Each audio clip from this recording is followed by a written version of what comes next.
Guys, thought I'd bring you somewhere nice. Ajax waterfront. Less than 15 minutes from my house. Yeah, let's talk about 15-minute cities for 10 minutes maybe, eh? Stick with me. I want to ask you some questions at the end, and hopefully you might be able to help me out.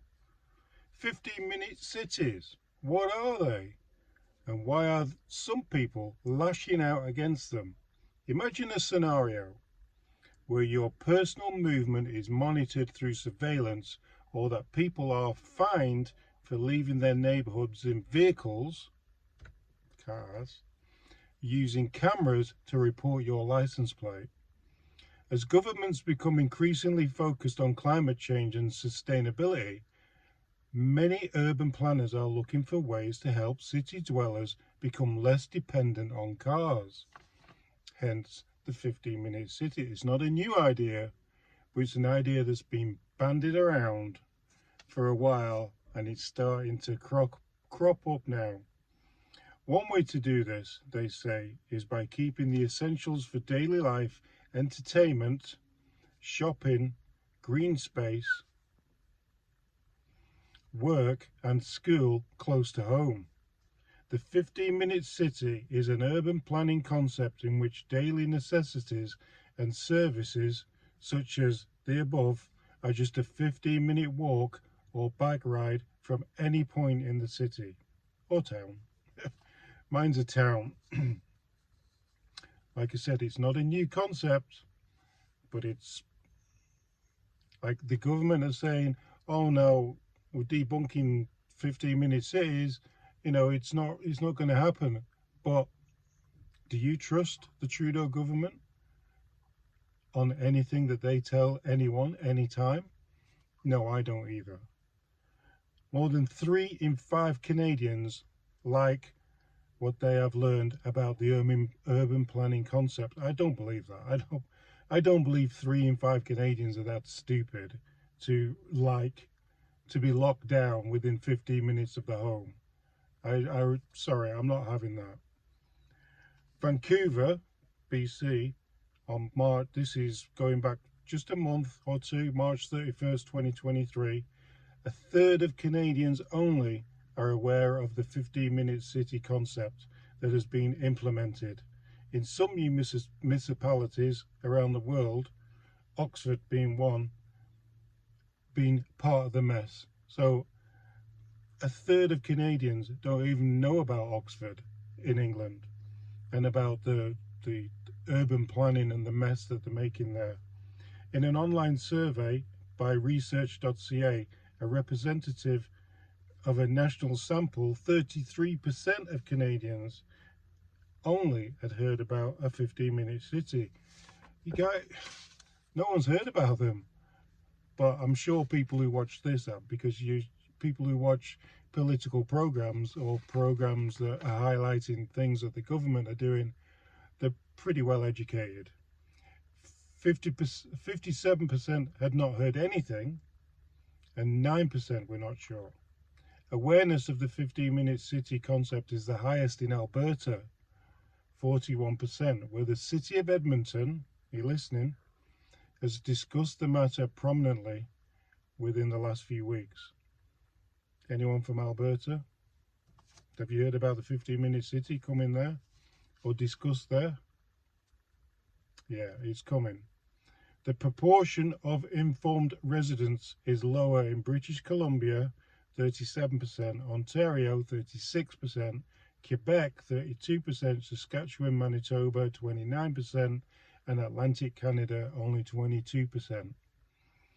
Edmonton's mayor, Amarjeet Sohi, has been peddling his city's proposal to create its own 15-minute districts by, in his words, widening sidewalks or multi-use trails that encourage walking or sustainable infrastructure in communities where they make sense.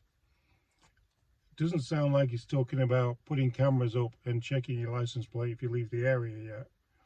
That'll probably be the next step. Mildly concerned citizens argue that 15-minute cities will increase isolation furthermore. Imagine a scenario where a person's movement is monitored through surveillance, or that person are fined for leaving their neighborhoods. They want us to spend 90% of our life in a 15-minute area so they can monitor our carbon footprint, also known as our actual footprint. And that's where digital IDs come into play.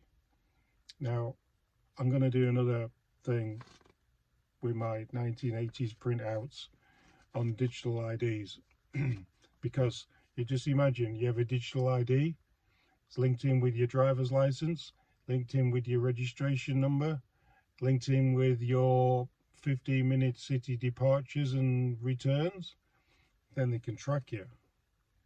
People are saying this is a debunked idea, but ask anyone in Oxford, UK, if this is real or fake, and you'll get a different answer. Exactly. If they were even talking about it here, how can we trust the Liberals, who we know lie about everything, to give anyone the heads up on this? Permanent lockdown is the goal, starting with the rollout of the digital ID. Imagine that linked with your driver's license, car registration, then the power is there to track your movements. Yeah, I wrote it and said it twice. Sorry, guys.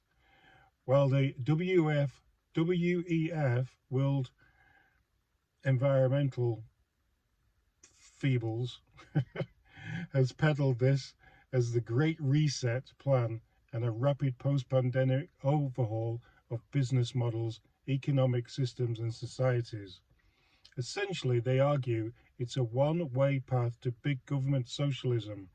Remember, our Prime Minister has respect for the Chinese dictatorship and a way of getting things done.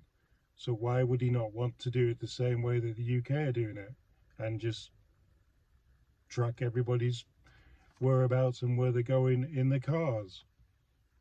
When Oxford City Council in the UK revealed last year its intention to introduce the concept in an effort to cut down on traffic in the city centre at certain times of the day, they proposed ideas that could discourage people from driving outside their designated district.